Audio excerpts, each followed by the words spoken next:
নমস্কার। আজকে একটি আরও গুরুত্বপূর্ণ ভিডিও নিয়ে হাজির হয়েছি। ভিডিওটি দেখবেন প্রথম থেকে শেষ অবধি, স্কিপ করবেন না। সঙ্গে থাকা বেল আইকনটি ক্লিক করে দেবেন, লাইক করবেন এবং কমেন্ট করবেন। কমেন্ট করে জানাবেন কীরকম ভিডিও আপনাদের দেখতে পছন্দ, সেই রকম আমি ভিডিও করার চেষ্টা করব।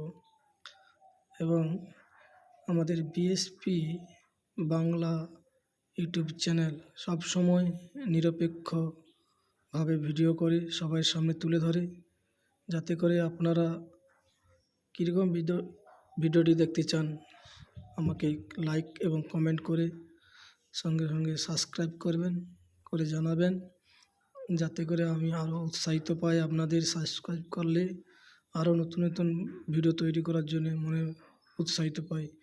সেই জন্য আপনারা করবেন, সাবস্ক্রাইব করবেন, ভিডিওটি দেখবেন মনোসহযোগারে। ভিডিওটি খুবই গুরুত্বপূর্ণ। যা আজকের যে বিষয়টি, মমতা বন্দ্যোপাধ্যায় একটি নতুন দিশা দিলেন রাজ্যের মানুষদের ভালোর জন্যে, যা নবান্ন সূত্রে রাজ্যের যে মুখ্য সচিব পিবি গোপালিকা এই সংক্রান্ত একটি নির্দেশিকা জারি করেছেন, যা বিভিন্ন দপ্তরের এই নির্দেশ দেওয়ার পরে মমতা বন্দ্যোপাধ্যায় বারবার সরকারি প্রকল্প সময় ধরে রূপায়ণের যে উপর গুরুত্ব দিচ্ছেন। এবার সরকারি প্রকল্প সময় ধরে রূপায়ণ হচ্ছে কিনা নজরদারি করার জন্য একটি প্রোগ্রামিং মনিটরিং ইউনিট তৈরি করলো, যা প্রশাসনিক কর্মীবর্গ দপ্তরের এই মনিটরিং কমিটি তৈরি করেছেন। এর উপর গুরুত্ব দিচ্ছেন আরও সরকারি প্রকল্পগুলি সময় ধরে রূপায়ণ হচ্ছে কিনা তা নজরদারিতে রাজ্যের একটি যে প্রোগ্রাম মনিটরিং ইউনিট তৈরি করলো, যা প্রশাসন কর্মীবর্গের দপ্তরে এই মনিটরিং কমিটি তৈরি করে দেবে।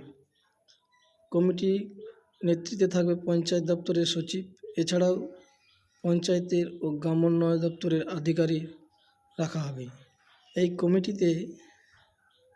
কমিটির সরকারি কর্মসূচি ছাড়াও বিভিন্ন প্রকল্পের কাজ বিভিন্ন দপ্তরের মাধ্যমে সমন্বয় ও মূল্যায়ন করবে এই program monitoring unit. Mamata Bandyopadhyay একটি নতুন নির্দেশা দেওয়ার পরে মানুষের মধ্যে একটি আলোড়ন সাড়া ফেলছে। যা বলার পর মমতা বন্দ্যোপাধ্যায় রাজ্যের মুখ্য সচিব সরকারি বিজ্ঞপ্তি দিয়ে জানিয়ে দিয়েছে, এই মনিটরিং কমিটির মূল লক্ষ্য 3। প্রোগ্রাম মনিটরিং কমিটির বিভিন্ন সরকারি দপ্তর, জেলা প্রশাসন ও প্রকল্পে রূপায়ণকারীর এজেন্সির সঙ্গে সমন্বয় করবে।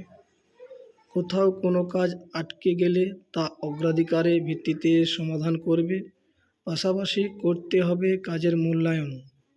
এই ব্যাপারে মানুষের যে অভিযোগ থাকলে আলোচনার মাধ্যমে ত্রুটি বিচ্যুতি খতিয়ে দেখে আরও সমাধান করবে কমিটি। এছাড়াও যে প্রোগ্রাম কমিটির যে দপ্তর এবং এজেন্সির কাজে নানা ডেটা বা তথ্য সংগ্রহের গতিশীল করার লক্ষ্যে পর্যালোচনা চালাবে। বিভিন্ন সরকারি কর্মসূচির মাধ্যমে প্রগতিশীল।